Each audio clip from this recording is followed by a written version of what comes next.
पीड़ा को समझते महसूस करते हैं, और इसीलिए उन्होंने 8 अक्टूबर को हम लोग की बैठक की है।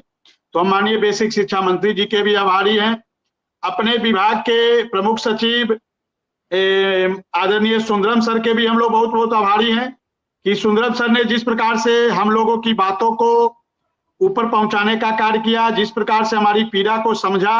और 7 अगस्त को हमने देखा 1.5 घंटे लगभग माननीय आदरणीय सुंदरम सर से हम लोग की वार्ता हुई थी, 1.5 घंटे।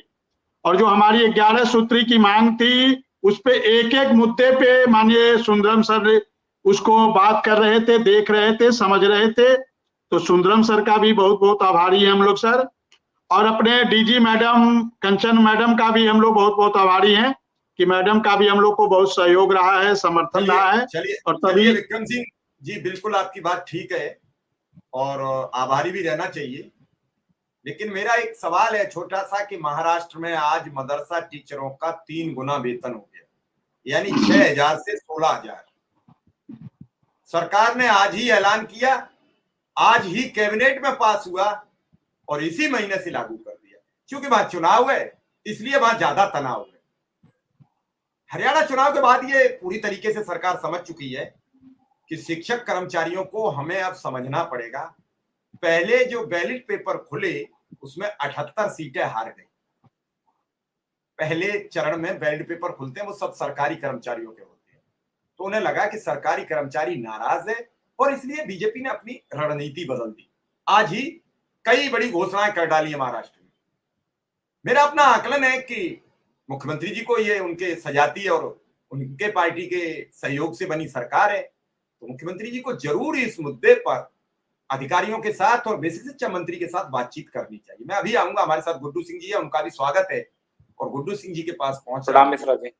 जी प्रणाम मिश्रा जी। गुड्डू सिंह, ये एक अच्छी पहल है महाराष्ट्र सरकार की कि 3 गुना वेतन कर दिया, वो चाहे मदरसा टीचर हो या फिर उर्दू शिक्षक हो या फिर शिक्षा मित्र हो। नमस्कार साथियों, स्वागत है आप सभी का आज की इस नई वीडियो में। शिक्षा मित्रों के अंदर काफ़ी कहा जाए कि काफ़ी कन्फ्यूजन की स्थितियां थी कि आखिर हमारे भविष्य निर्धारण के लिए सरकार क्या करने वाली है, क्या स्थायीकरण होगा भी या फिर नहीं। फाइनल इसके ऊपर डिसीजन आ चुका है, इसके ऊपर फाइनल तरीके से एक बयान भी प्रेषित हुआ है। उस बयान को आगे वीडियो के साथ में आप सभी को दिखाएंगे, उस वीडियो को आप देखिएगा। उसके मध्य में सारी बातें प्रॉपर तरीके से रखी गई हैं, हाल ही के अंदर क्या क्या प्रक्रियाएं चल रही हैं उनके ऊपर भी वार्ताएं हैं।